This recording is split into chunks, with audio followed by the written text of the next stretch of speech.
So Paul alluded to, we have different personality styles, and it's just as important to understand your own before you start trying to understand other people's, and that we need to modify the style of our communications when talking to them, or indeed writing to them, to take into account their personality as well as our own. So, Paul, as I said before, my assumption is that there's loads and loads and loads of personality types. How many are there? It's a good question, and I think the first thing to say is infinite, because we're all unique. So in terms of personality styles, we all have our own absolute unique blend. But over the years, there's been lots of research done, some of it based around Carl Jung's psychology. But I would take it right back to the Greeks, who talk about sanguine, and it's been around for centuries, you know. Right. So the idea of that there are traits that we can identify in how we think and behave. I am slightly oversimplifying this, but has been around for a long time, and various systems have endeavoured to produce a tool where people can answer a series of questions or indicate their preferences, and that then delivers you a report that says this is how this person is likely to think and behave. Right. And some of the tools are more about thinking, some are more about behaving, some are combining the two. The important thing to remember here really is that we all have preferences, but they're not necessarily fixed. So we will have a personality style that says, I am actually, I prefer to think and behave this way, but we can flex our styles. So what's really important is, as we begin to talk about personality styles, these are not labels, they're not fixed, they're not, this is just me and I never change. It's actually, and actually there's a question there about, does it change as we get older? But we can identify, we just get more grumpy, don't we, as we get older? I do. But what we can do is, using various tools, which I'll talk about in a second, we can identify the preferences that people will have for their thinking and their behaviour, which helps us then to communicate more effectively. Wonderful. Does that make sense so far? Yeah. So let's have a think about what the actual preferences are and how we can describe some of these. So now, just for the purposes of me being able to speak in real familiarity, I'll talk about my own system. My own system's called Vita. Other systems are available, Dave, just to be absolutely clear. Vita. Vita. Now, Vita is Latin for life. It's where curriculum vitae comes from. Oh, right. But just to illustrate the point, and I say Insights and Disc and others would say there's similar things, Vita stands for visionary, investigator, team maker, and adventurer. So visionary, investigator, team maker, and adventurer. And those are 4 different personality types within my system. Now, we use colours as well. Insights uses red, blue, green and yellow, or to be absolutely truthful, uses words like fiery red and sunshine yellow and earth green. But the point being is it's just about dividing up our personality styles into these different behaviours. So visionary, somebody who's more visionary. Just before we go deep on that, tell me again. Visionary, investigator. Investigator. Yeah. Yeah. Team maker. Yeah. And adventurer. And that stands for VITA. That's each of the 4. Okay. So, visionary. So people who have a preference for the visionary style of thinking and behaviour tend to be very much interested in results, outcomes, what's actually going to happen. They like to get on with things quite quickly. Often talk in short sentences. Often, don't want you to get to the point. Just tell me. Don't fluff around. My accountant. Yeah, right. Get to the point. Yeah, and often in you mentioned earlier, which is quite an important point, in their written language, their emails might be Dave report ? P, and that would be it. No, hi Dave, how are you getting on? Have you managed to finish the report yet? So there's about brevity, and it's about getting things done quite quickly. The challenge with that personality style, for some people, that can come across as being quite blunt and aggressive. Even sometimes people think, because you're not asking me anything about myself, you're just going straight to it. But of course, there are times when that's appropriate. We need to make a decision. They can be quite decisive and like to crack on. That's the basic phrase I would use. That's the visionary style. Right. The investigator style, as perhaps the name suggests, the investigators like to investigate. So they want more information. They want the detail. They like to work in a systematic way. They often work on farms. They love the protocols, and they'll get very frustrated when people just can't seem to follow a plan. So they like to be planned, organised, structured, and know the detail. They also often are quite curious. They want the logic behind the understanding of why you're asking me to do this. And often they often have an expression that when you're talking to them that can be quite expressionless because they're processing. So they're often internally processing. These are just general phrases I'm using, not specifically to individuals. This is my wife to a T. Yeah. If she doesn't understand something, within seconds you can see her itching to get onto Google to research it. I mean, it's just... Researchers often are quite high on this particular scale. The challenge with this, particularly if this is our preference, if we lead, as I call it, with investigator style, some people can find that we feel a bit critical. We can feel like we're criticising because actually what they will often observe is when something's out of place. So go back to written communication again. This person might send you an email having just spent your whole weekend writing a report. Yeah, thanks for the report. Great, very interested in paragraph 13, sentence 4. But did you know there were 4 spelling mistakes in your report? Your grammar is shocking. Yeah. Didn't you go to school? Yeah, so your spelling mistakes and things like that. So, and on a farm, that can be the sort of person that comes in after a weekend and just tells everybody that this hasn't been done right and that hasn't been done right. So it can feel like criticism. Whereas in the head of the investigator, the thinking is, it's not right. It's not, that's as simple as that. I'm not thinking necessarily how that person's going to receive the information when I tell them it's not right, but it's just not right. So I call it observational criticism, really. I've got a quality standards assessor friend who I think you know, Wayne, and he says 1% wrong is still wrong. Yes, exactly. Well, you see, some would say the investigators can be a little pedantic at times. Yes, exactly. And that's a trait. Again, don't bear in mind we've all got all 4 of these traits. We're just a blend of. It's our blend, our unique recipe that makes us unique. And do we tend to have sort of an overriding preference in 1 or 2 or 1 or... It can mix. So frequently people have an overriding preference for 2. Right. So 1 might be the highest and then the second, and then often we have the third and fourth are not as high. But you can have people with very even profiles. You can have people with a mix. So if I continue with the 4, you've got the visionary. Who is visionary is let's just get it done. Direct and to the point. The investigator is let's do it, but let's do it properly, please. Right. Let's make sure we follow the plan. The next one, the T, stands for team maker. Mm-hmm. Interesting you're supping a cup of tea, because people often say one of the clues to spot a team maker, take the M off team, what do you get? Oh, team maker. Loving it already. So a tea maker or a team maker is often the person that looks after you, is interested in your welfare, is very supportive, considerate, caring, doesn't really like atmospheres, probably won't like conflict particularly either, doesn't like falling out with people, and often will be the person that will offer to make the tea. Peacemaker in an argument. That's right. Very much a peacemaker, organises collections at people's birthdays. Again, be careful here, we're not stereotyping at all. No. This is just a way of explaining how you can possibly spot the traits. So that's the team maker. The challenge with the team maker, if that's your personality style, is because we don't like upsetting people, we can be a little bit hesitant in making decisions, and people can often, the visionaries can get frustrated because they're not making a decision quick enough because they don't want to upset anybody. And do these people then find themselves doing things they shouldn't be doing out of obligation? Oh, very good, very good. Yeah, often they are very, very good. They're often very generous with their time. And often what will happen is they become overloaded because they will say yes to helping others rather than getting on with their own tasks. So again, on a farm, you might find somebody who's busily helping everybody else but hasn't actually done the tasks you asked them to do in the morning because they wanted to help somebody else. They can find it quite difficult to say no. They often say yes to a lot of people because they want to help, and that's their nature. Bear in mind again, we've all got these traits within us. It's just what we have as our preference. I have trouble saying no to bacon sandwiches. Yes. Does that make me a team maker? Well, that's a slightly different challenge, Dave.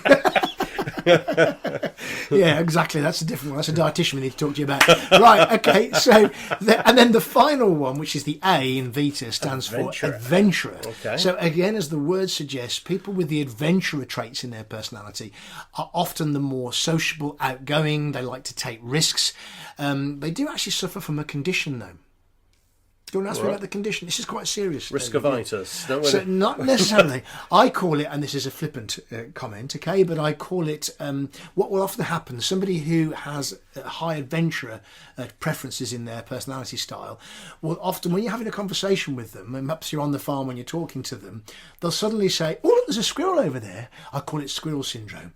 Basically, they are easily distracted. Yes. So often they will get bored easily. They like variety in their work. So there seems a bit of a mismatch there. So they're risk takers, but easily distracted. Yeah, just because of boredom. So if it's exciting, it's the magpie feeling, the new shiny object. You know, there's something new over there, and I want to go and do that. It's more interesting. And again, we'll go into this in a bit more detail, but the way they think often is more spatial thinking, so they can do lots of different things at once, but often not the thing they were supposed to do with the list that you gave them in the morning. So are these the people who will do a big long to-do list at the start of their day and do the quick wins first just to feel good? That's even if they have a to-do list at all. It's more likely to be, I know what needs to be done, I'll get on with it. But they're often the more sociable, not always, but they can be the more sociable, friendly, they're the ones that organise the parties, and they can tend to be a little bit more impulsive. So should we get out in the pub tonight? Yes, fine. Now the investigators are going, hang on a second, I need to check my calendar. I've got something on at 5. I could come and join you at 7:30 if that works. So whereas the adventurer is much more impulsive. So if they're out fencing on the farm and they've left a piece of important kit back in the shed and it's too far to go, the adventurer will be on, let's just hit it harder with the hammer rather than going and get the right equipment. Yeah, and often that's bang on, and often bang on, good. Bang on, that was good, wasn't hammer it? joke. Unintentionally. Often the investigators will get very frustrated with the adventurers because they come to use the 15mm spanner, which should be in the workshop on the hook where it says 15mm spanner. But the adventurer took it yesterday and has left it in the tractor. And we can get tensions. So you can start to see where you get tensions. Yeah, absolutely. So, so the challenge with those who have a preference for that sort of more adventurous style, they can get easily distracted. They put things down. They forget things. So if you could imagine sort of you take the 4, you've got visionary who likes to be direct and crack on. We've got the investigator that likes to understand and have the detail and the plan. Yeah. We've got the team maker that likes to make sure relationships are strong. And we've got the adventurer that just doesn't mind what we do as long as it's fun. Yeah. Now that's an oversimplification, as you can probably imagine, but then what we are is a blend of those. So some of us could be a visionary and an investigator as our top 2. So often, if you had visionary and investigator as your top 2 in terms of your preferences, that fits very much with farming, because farming is often a routine-based business. So results and results-based, yeah. So if you're a livestock farmer, for instance, you can't say, well, we just won't milk the cows today, or we won't deal with the sheep, or whatever. We've got to deal with something on every single day. So often people in farming have a preference for the result, the outcome, milking the tank, getting the animals grown to the correct weights, or actually getting the crops in when it comes to harvest time. It's an end result. We can't leave it. At the same time, we've got a plan on how to do it. So those people will often have a very structured way of doing things, but they want to crack on. Yeah. They're not particularly inclined to have a conversation with you, Dave, about last night's television programme. They're not going to talk about, your personal issues for the next 20 minutes when there's work to be done. So if you can compare and contrast that with maybe somebody who has team maker and adventurer as their preferences, they want to have a chat. They want to talk to you and get to know you. They want to understand that you're okay. And also, actually, I'm bored and what's the next thing I can do? And I like lack of routine. I like variety. So you can see on a farm how those 2 people, one who's very much about routine and getting it done, the other person is about having a conversation and building a relationship and variety. Can you see how they can clash? Absolutely. So this scenario I'm looking in my head is that you've got the pragmatic visionary who's saying, right, today here's a list of things we've got to get done, and if it is a dairy farm, right, you, milking sheds, you, out to the pasture, you, fencing, and then you've got the adventurer who's standing there watching the cows being milked, and I'm seeing potentially this is where, God forbid, accidents can happen in a farm, because instead of focusing diligently on the task in hand, the adventurer's sort of looking out the window, just look at the weather and checking his watch or watching TikTok on his or her phone, and things can happen as a result of not the right personality style, doing the right job. That can happen, and I think often I'll have a conversation with a farmer that says, can you help me with this lad or this girl, because he or she is always on the phone, they're always distracted, and they use often phrases, they'll throw out phrases like, he's got ADHD or something like that, he just can't concentrate. And when we actually do the team dynamics workshop, we discover it's just the personality style. Once you know that, so for instance, if I'm a visionary investigator and I'm working with a member of the team that's more of a team maker adventurer, I'd want to make sure that I give the adventurer a very small to-do list. Three tasks for you to do the first one, and then come back and I'll let you know what the second and third one are. As opposed to saying, here's the 10 things you want to do today, and in your head, number 1 is the most important. The adventurer might think number 3 looks more interesting. So I'll do that first. And then number 5 now looks interesting. I'll do that next. And before the end of the day, you go back to saying, well, did you not do the list of things? Yeah, I know, but I thought I could do it this way. And you get these clashes. Now, again, I'm going to repeat this here. It's really important. There is no wrong or right or better or worse. There is just difference. And we have to, in certain situations you could argue that we need to be careful when we're using machinery, we need to be concentrating and not using our phones and things like that. That's about policy and procedure. That's about making that clear to everybody. Health and safety is a non-negotiable across the farm. Yep. But actually how that is then interpreted is through these lenses, these glasses that we wear, called our personality styles. When I was chatting to some farmers to research how we should do this session, one of them, quite unaware of the consequences of what he was saying, and by what you've said, he's a visionary. Right? He's a visionary, and can ask you all to be aware what primary are you a visionary? Are you an investigator? Are you a team maker? Are you an adventurer? Primarily, remember what Paul said. We're all four. But this one farmer said, "Oh, in this world of resilience and well-being, it's okay not to be okay unless you work on a farm." And we've got to be very careful that we're dealing with people who might not be okay or are different to us. And it's not about pacifying. It's about understanding and working to strengths and not giving people roles to do that are their weaknesses. If I've understood you correctly. That's a really good point, actually, Dave, because one of the things that people often say to me is, let's take a livestock farm for a second. And what would the traits be that you want in somebody that's going to look after your young stock, maybe your calf rearer? And once you understand the personality styles, so if we're thinking of calf rearing, would we want somebody who's quite caring? Probably, yeah. Would we like somebody who's got an attention to detail? Because with calf rearing on a livestock farm, it's the absolute basis of everything. If we do that right, then the herd gets into calf more easily. So the calf rearing job needs to be somebody who is diligent but caring. Now, if we go back to our personality styles, would that suit necessarily? It's not impossible, but would it suit somebody who's easily distracted and gets bored easily? Would it suit somebody who just wants to get it done? Actually, no. So potentially for our calf rearers, if we've got a livestock farm, a personality mix of team maker and investigator might be the ideal personality style, which brings us right back to when we're recruiting and building our teams, as you say, to try and look for people who've got the natural strengths in certain areas. Now, again, it's not to say, let's not pigeonhole or say people can't do it, but if I need somebody who's going to be working primarily by themselves and doesn't want to be around other people and is happy sitting in a tractor going up and down a field all day, then they're probably not going to be somebody who's very sociable. They're perhaps going to be somebody who's happier it's about the results. I'm more of a visionary investigator, perhaps. It's about making sure that I'm doing things in straight lines. Often when people are drilling, particularly, they get very frustrated with somebody that manages to do a wavy line, and the investigator goes, what were you doing? I'll probably look down at my phone at the time that happened, or something like that.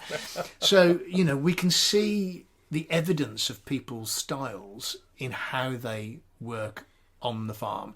And actually, as you say, looking for those natural strengths that come out of someone's personality can help. It doesn't mean to say, if you're listening to this and you're a visionary investigator, you want to crack on and you want to do it well, that you can't be a calf rearer. It just is important that we understand how our personality styles actually then come out in our behaviours and our likely behaviours.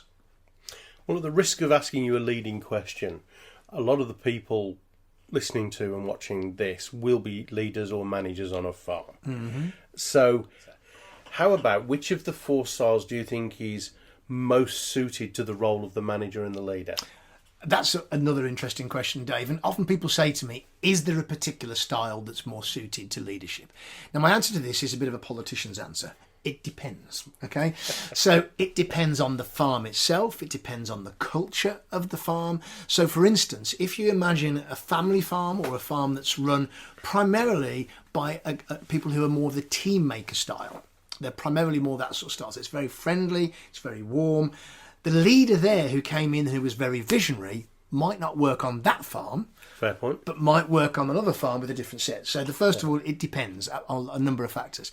I believe all of the personality styles can be effective leaders once you have the self-awareness of your leadership style. I had a conversation on the phone this morning with somebody who was recognising that when I was describing it, they were an investigator style and they were struggling with certain parts of communicating to people in their business. The first step is the self-awareness of my own preferences.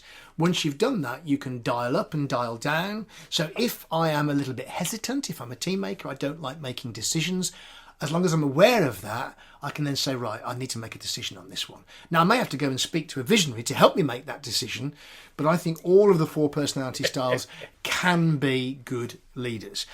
What you could argue, depending on the scale of the business, is somebody who has what I call contradictory traits, actually. Well, that was the question I was going to ask you. Are there any that just butt heads? So if you think of somebody with the more visionary traits, which is this directness, this results orientated, often quite competitive, with somebody who's a team maker, who really is about people and relationships, those two can clash.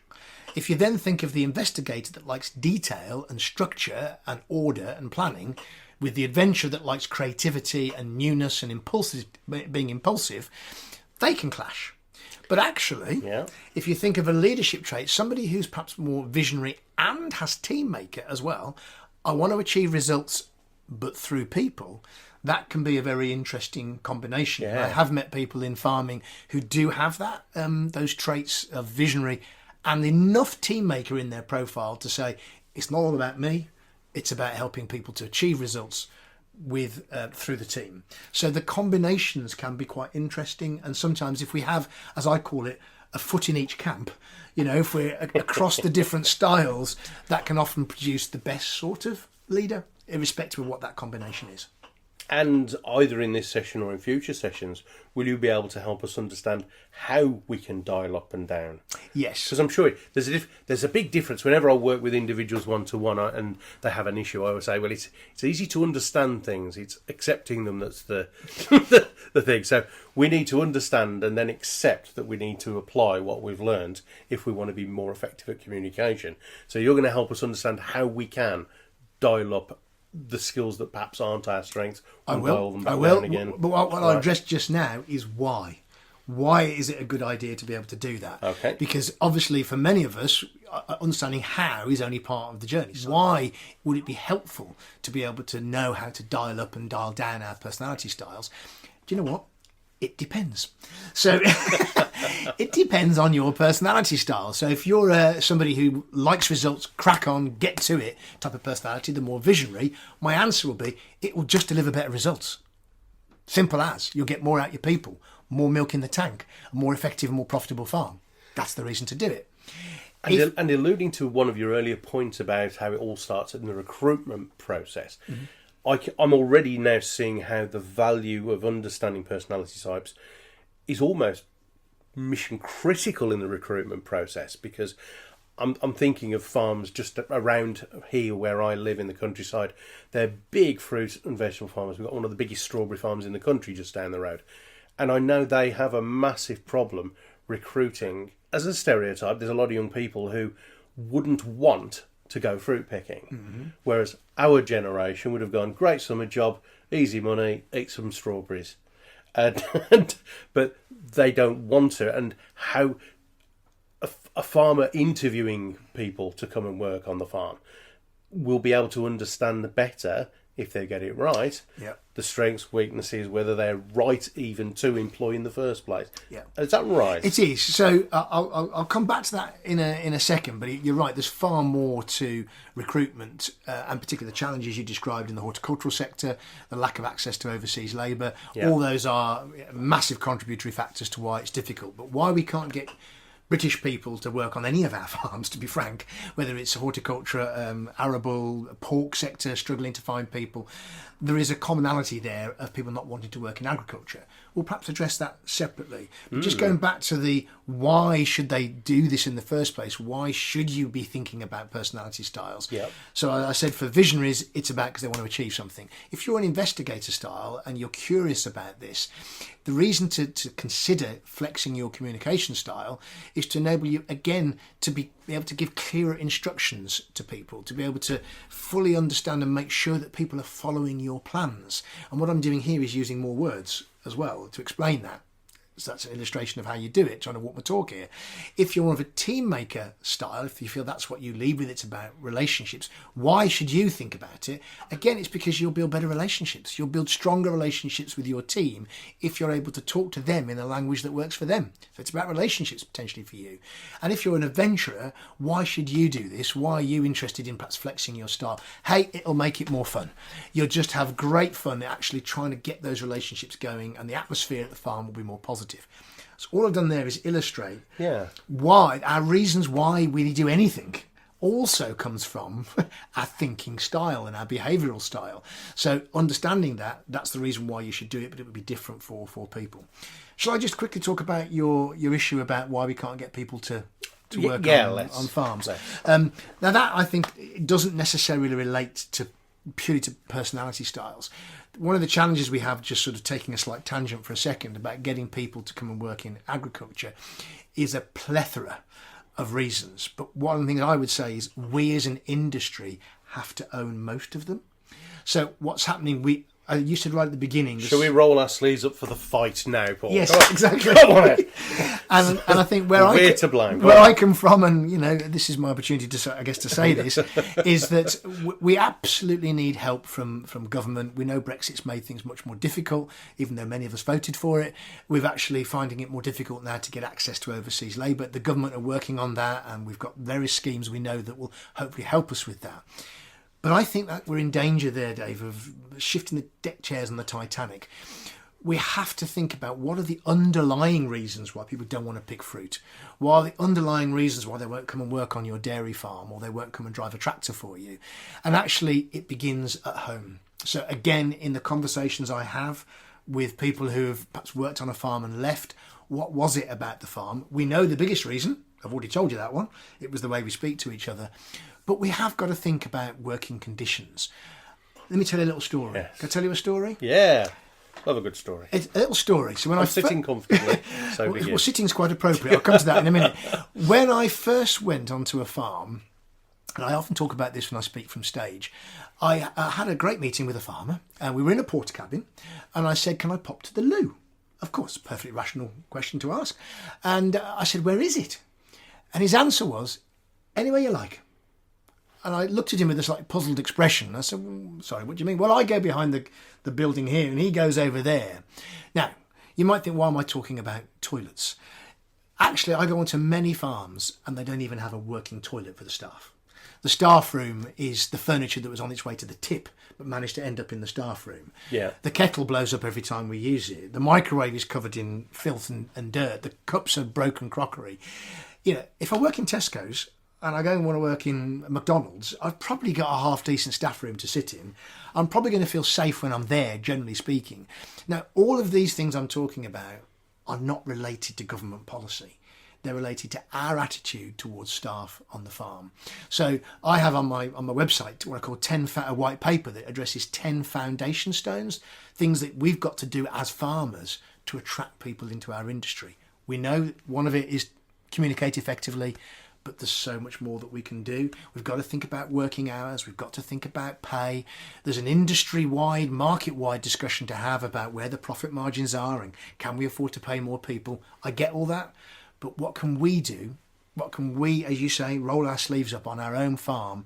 What's the first impression of your farm when I come to it? Is your sign hanging off? Is it littered with dirt and old machinery? I'm not likely to want to come and work on your farm. So, it's about being quite brutal and actually saying, what do I need to do to make my farm and careers in farming more attractive? Does that make sense, Dave? I think it makes more than sense. I actually think it makes a really important point that sometimes we can really take for granted what people want, and what you were saying about they need to feel safe, warm, comfortable, wanted. And I remember when I was training as a chef as a kid in my teens that I would work in some hotels and restaurants where the staff room was more unsanitary than the toilet. Mm-hmm. Mm-hmm. Now, they did normally have a toilet, unlike some farms from what you're saying, but it did not make you feel good. That is a human instinct in all of us. We want to be part of something, but more importantly, we want to be part of something good. Mm-hmm. Nobody wakes up in the morning, washes their face in the sink, looks up in the mirror and goes, "Hey, I want to work for someone really bad today."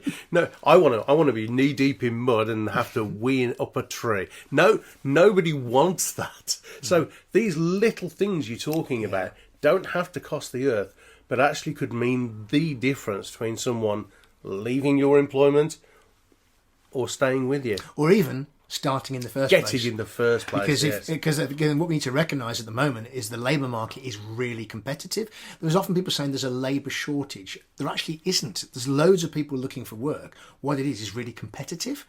So we've got to be hot on our game if we're going to attract the best people to come and work for us. And because most people, in my experience in our business when we're recruiting, are looking at 2 or 3 jobs at once, if I can't find you online, if there's no online presence, there's no website or a Facebook page, and I know there's some issues around, being exposed to animal rights activists if we're livestock farmers. We don't want to put our head above the parapet, but they already know where you are. So it's about fighting back. And so if I can't find you, and then when I do turn up, you're late and you're filthy dirty because you've been changing a tractor wheel or something, and I've come down the farm drive and I literally can't, my car's not going to survive it because it's so full of potholes. Now, I'm not suggesting we need to go out and spend fortunes.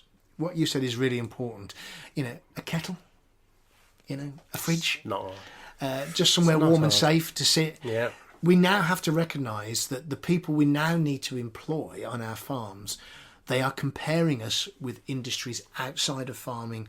The pool of people, particularly from Eastern Europe and other countries beyond the UK, that were prepared to work in those conditions, particularly in the horticultural sector, the British workforce are not prepared to do so. Now, you can't say, well, that's the British workforce's fault. It's actually us as employers. We've got to say, how do we make it better? How do we compete with other industries? Yes, I've got to pick fruit. Yes, I'm going to be bending over. Yes, I'm going to be covered in cow poo if I'm working in a parlour and the cow decides to deliver his breakfast all over you. We can't change some of those things. What we can change is how people feel valued when they're working on our farm. Well, I think you're sharing with us some real gold here, and I hope the people watching and listening to this are beginning to apply it not only to themselves, but picturing their operation and their team and wondering how they can use this. Mm-hmm. I've learned stuff today, loving the Vita, but before you go, I want to just sort of tail what you've sold us today about the personality styles to something very practical that the leaders here can take onto their farms. So it's easy to think of the benefits, but a lot of the farmers I met, frequently all they do is talk about the challenges, and they've got personality clashes, they've got staff infighting, sniping at each other, even possibly sabotaging each other or the farm. Which the farmer doesn't need that. So how can the farmer start this week applying what you've just shared with us to prevent that or ease that? So that's another great question. So you talk about it was a long one. It was a long one. I'm sorry. It was a good question. I'm sorry. So here's my tip, if you like. How can you start this? Obviously, to profile the team, you'd need to either engage us or another company to actually come out onto farm and profile the team and actually do what we call a team dynamics workshop. But you don't have to do that straight away. What you can do is ask 3 questions. The first question you could ask your staff individually, just in a one-to-one over a cup of coffee. How do you like to be approached or asked to do something? That's question number 1. Question number 2 is often easier to answer. Yeah. How do you not like to be approached or asked to do something? And the third one is, what do you think you bring to the team? Those are 3 key questions I ask in the workshop that we run on farm, because that illustrates the answers to those questions will give you a clue. And I have this phrase, and forgive the Birmingham accent, but we ooze clues. All of us ooze clues, yeah? So when you ask somebody, how do you want to be approached or asked to do something? If someone says, not bothered, just tell me, just ask me, not an issue. That might be a clue to them being a bit more of the visionary style. If they say, well, I like to be asked rather than told, and I like a bit of conversation before we get started, if that's okay, at least ask me how I am. That might be a clue. What do you not like? Oh, I don't like people faffing about. Just get to the point, Fine. Or it might be, well, I need lots of detail. I don't like it if it's vague. All those little answers to the questions, even if you don't understand the personality styles, just asking those questions. How do you like to be approached or asked to do something? How do you not like to be approached to do something? And what do you think you bring to the team? And in the workshop, we would explore those 3 questions in detail. But just start by that, asking those questions, because it will give you some clues as to what their preferences are. Do you've reminded me of a conversation I had at a conference where farmers were in the room, about 300 of them, and in conversation over lunch, I was talking to them about how they manage their staff, and I said, well, do you tell them what they should be doing and why it's important? Mm-hmm. And he went, no, that's none of their business. And this other farmer sitting with us put down his knife and fork, wiped his mouth with the serviette, went, no, it's your business, but they have to know, otherwise they can't run your business. And I thought, that is so insightful, because if we communicate effectively with them, I can't remember who said this, but if you tell them what you want, you might get it done. But if you get them to buy into why it is mission critical to the success of the farm and the operation, they'll walk through walls for you 9 times out of 10. Yeah, I mean, there's some real nuggets here, because the power of why, explaining why you want someone to do something. Often we don't have the time and the patience to do that, but actually we know that for all the personality styles, understanding my contribution, how I'm connected in some way to what I'm trying to do, my little piece in the puzzle here, how it affects the overall performance of the farm. If we never take the time to tell our staff the part they're playing in the bigger picture, eventually they'll think they don't have a part to play and they'll walk. Great stuff, Paul. Thank you very much indeed. So, as we reach the toe-curling end of the first session, I'd like to make this bit about you, the individual, because both Paul and myself, we don't necessarily want to be judged on applause or death threats. What we'd like to be judged on is impact.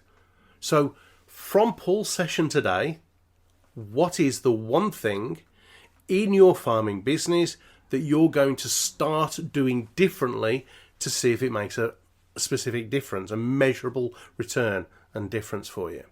What is the one thing that you're going to keep doing? Because actually, based upon what Paul told you, you're doing it quite well. So you need to keep doing it. So what are you going to start doing? What are you going to keep doing? And the third thing I'm going to ask of you is, what is it you've got to stop doing or do differently? What is not serving you, your team, your farm, your land, your animals, your machinery, your family, you? What is not serving you anymore? What is it you've got to stop doing? So what have you got to start? What have you got to keep? What have you got to stop? Now, let me tell you a little bit about why I'm here, because I'm into goal setting. Goal setting and planning. When we did our research, we discovered that actually a lot of farmers don't plan for the business and for themselves anywhere near as much as they do for their crops and their animals and replacement of machinery and maintenance.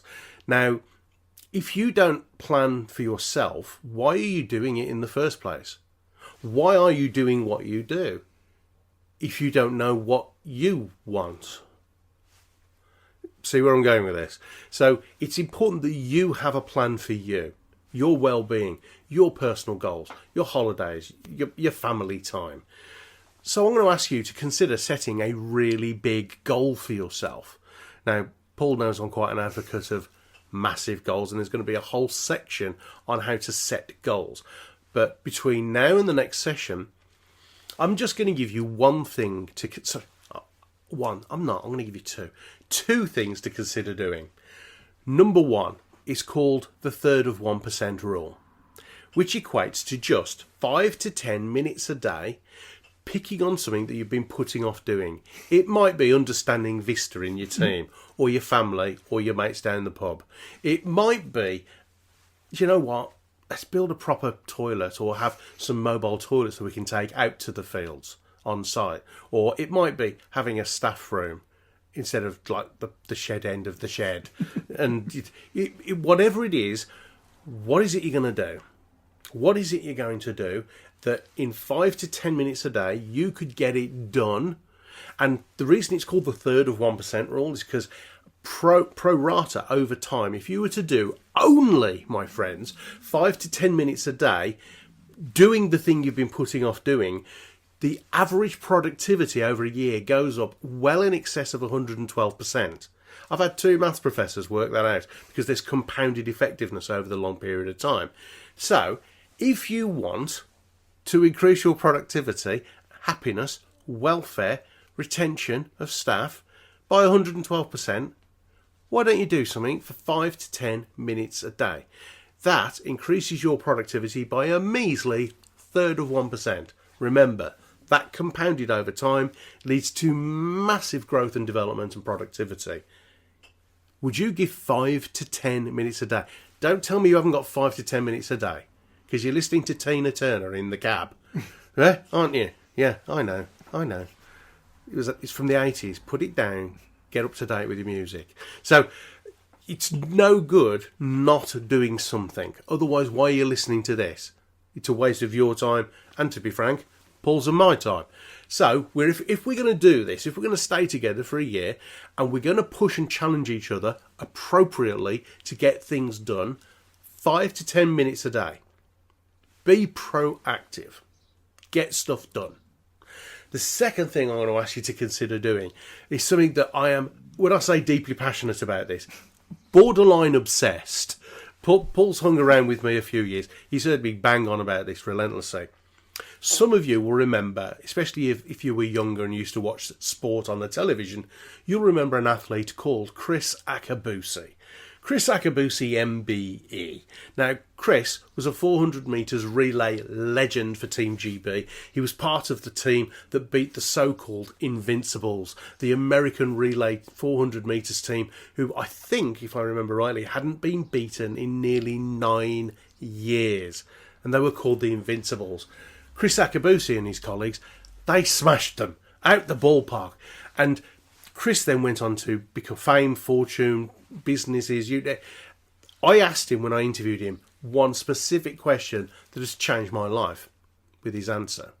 I said, Chris, what is the one thing you do differently to everyone else around you that makes you so effective? What he said was, don't look up to people, look into them. I said, sorry? He said, don't look up to people, look into them.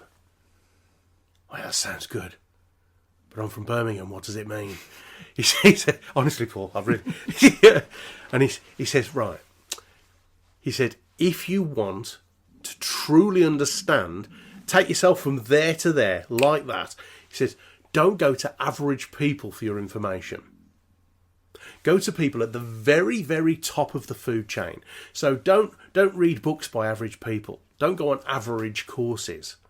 Invest in yourself. So I'm asking you, invest in this for a year, right? And take on board some of what our top achiever experts are going to share with you on this program. And instead of looking up to them and going, oh, aren't they good? Aren't they great? Look what they did. Oh, they must be special. They must be talented. They must be gifted. They must be more intelligent. No. Look into them, study them in a minutiae of detail, how they think, how they behave, what it is they do differently to everybody else that's taking them from there to there, and then apply it. So, consider this one thing. With regards to your team management, with regards to your well-being, with regards to your staff welfare, who do you know in your industry, or indeed outside of your industry? We can always learn. Who is best practice? Who is the number one go-to girl or go-to guy on that subject? And, to quote Chris, track them down, hunt them, stalk them, go through their bins, make crank phone calls, hang outside the house late at night looking through the curtain going, here's Paul. Don't do that. If you do that, say Paul told you to do it. And I want you to beg, borrow an hour with them, buy them a coffee, a sandwich, or a frappuccino latte, whatever they call coffee these days, a glass of wine or a lunch, and pick their brains, help them understand. Helps you understand, how they think and behave. Can I just interrupt you a second? So I think from the farming community, lots of us gather together frequently at events. We have things like discussion groups where we'll get together, and it's an industry where we'll actually be quite open sometimes in certain parts of the industry, particularly the dairy industry, where they will compare costs. Whereas in many marketplaces, you don't have the opportunity to do what Dave's just said. But here, in our industry, we have many opportunities to meet the top achievers, to talk to them about what they're doing in their businesses. So there's almost no excuse here. We absolutely have access to really successful people in the industry. Love that. And actually, so just pick up the phone and talk to them. Or if you're in a meeting and say, look, I'd really love just to grab 10 minutes of your time just to have a coffee and find out what it is that you do, whether it's about people, finance, or whatever. And going back to your planning thing, this point of planning, this 5 minutes. I think what Dave said there about the 5-minute rule almost. Imagine 5 extra minutes a day talking to your team. Wow. What difference compounded over a year could that make? Was it a third of a 1%? Third of 1%. 5 minutes. 5 minutes more with your team, just asking them, how would you like us to talk to you? What Dave's just said is gold dust. That if we take nothing else away from today other than I just need to spend 5 minutes more with my team, the compounding effect could be absolutely huge. And one final thing, just supporting again what Dave said about planning. Many of us will plan, if we're going to spend £250,000 on a new piece of kit, could be a piece of machinery, combine, probably more than that, a tractor, 150 grand, unless you're Jeremy Clarkson and buy a Lamborghini tractor. We will think very carefully. We will plan how much we're going to spend on that piece of machinery or that shed or that new livestock. How many of us recognise that if you employ somebody and pay them 25 grand a year and they just stay with you for 5 years or 10 years, 10 years, it's £250,000. Wow. So how much time are we thinking about our people and that investment? Because it is as big as, if not bigger. And if you've got more than one member of staff, you might have £1 million investment out on your farm right now. But I haven't got 5 minutes to spend with them, Dave. True. So, true. 5 minutes. True. Fantastic advice from Dave here. And those 3 questions Paul gave you earlier to ask your staff before you start the day? I've now got 3 questions in 5 minutes that you can ask your staff at the end of the day. What worked well today? Mm-hmm. What didn't work so well today? How can we be better tomorrow? So have a go from Paul and myself, end of session 1. Tudy bye. Nice working with you. Please let us know what you liked, what could be better, and what you want from these sessions. Look forward to hearing from you. See you soon. Take care.